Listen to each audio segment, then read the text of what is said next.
Good afternoon, everyone, and Samara. Nice to see you again. Today, I would like to present to you the three science concepts in Indian philosophies that helps me strengthen my spiritual vocation. There are three concepts. First, suffering. Second, compassion. And third, life after death in Buddhism. First, concept of suffering, dukkha in Buddhism. To live means to suffer, because the human nature is not perfect, and neither is the world where we are living in. During our time, especially, I'm sure that we will have many physical sufferings such as pain, sickness, injury, tiredness, old age, even though death. We also endure philosophical,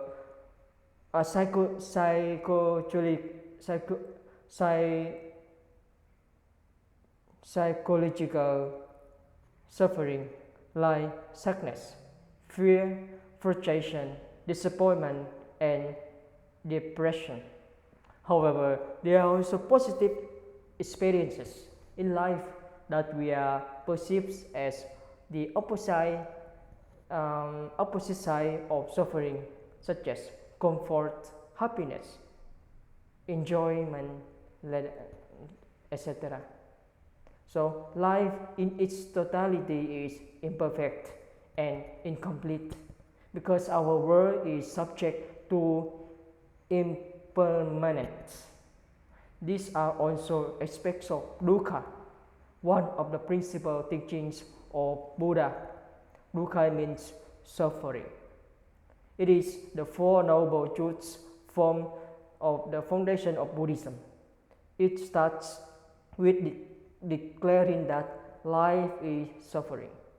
It acknowledges that suffering is just a part of life, and the more we accept our lives as imperfections, the more we will less stressful in life. Yes, illness, heartbreak, loss, disappointment, or frustration are parts of life. Try to embrace our imperfection and let go of this belief that life should be a certain way. Let us open our heart to certainty. And the second concept is compassion in Buddhism. No one is an island. We need to relate and build up our relationship with one another. And from that stride, we will find the happiness and meaningfulness in our lives. Yes, compassion allows us to enjoy more, but the life, according to Buddha, life is so suffering. And this is the first teaching of the Four Noble Truths in Buddhism. And since life is already full of suffering, we need wisdom and compassion in order to live in this kind of life. And the third concept is life after death. What does Buddhism teach about life after death? Buddhists believe that all life is in a circle of death and rebirth called samsara. They hope to achieve nirvana. It means an end to suffering. When someone dies, the energy passes into another form, and depend on our action, our performance in the previous lives. When we die, the rebirth could be as a human or animal or even ghosts or gods or angel.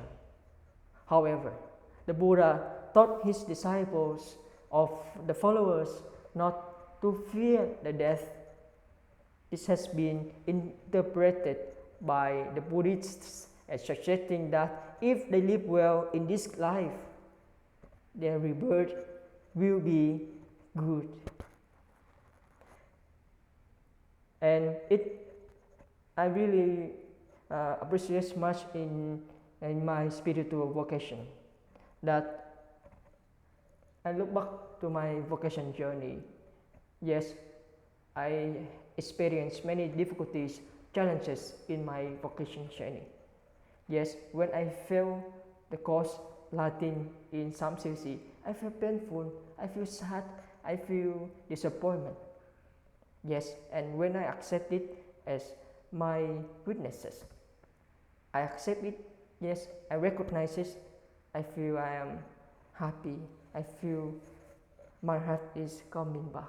I feel joyful again when I accept the suffering in my life. And compassion makes me feel happy, give me more convinced that yes, I am imperfect. And when I die as a Christian, I only earn for the glory of God. Yes, really journey with me as a religious vocation, a spiritual vocation. And the number two is, how do you characterize the distinct approach of Indian philosophical schools in philosophizing? For Indian philosophy, they reflect on or they question on who am I? Indian philosophy is concerned with the truth arrived by the light of natural reason. The absolute truth considered in man's discovery of philosophizing. We do not get out of the external existence, but in us there is the life ultimate already. Man can be found if we know already ourselves as if we know how to reach for the deepest identity that we can find within us. Philosophy of the Indian is the science of the absolute truth as known by the use of one's instinctive power. How we are connected to our senses that make us united our identity, which we call spirituality, that make them become religion in Indian philosophy. And my observation for the Indian philosophy is it really has a great significance in many aspects. Indian philosophy has reached and clarified most of the basic fields of philosophy. Therefore, it also contributed to the thinking, developing the awareness, enriching and profound views of the world, and especially for the life of Indian people. In terms of religion, Indian philosophy as the science of finding truth is always philosophical basis for the certain religion. And religion is the experience of that truth, turning that philosophy into morality, and faith by cultivating morality, cultivating wisdom, spirituality, through teaching and through the religious rituals.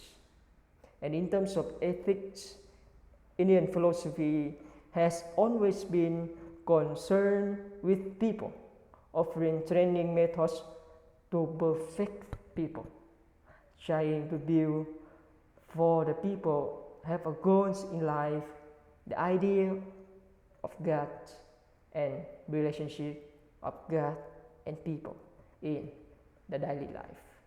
Thank you for your teaching, thank you for your listening, and hope to see you soon. You are in our community prayer every morning. I hope you will find well and enjoy your life, enjoy your time with your own suffering according to Buddhism. Thank you very much. Pray for each other.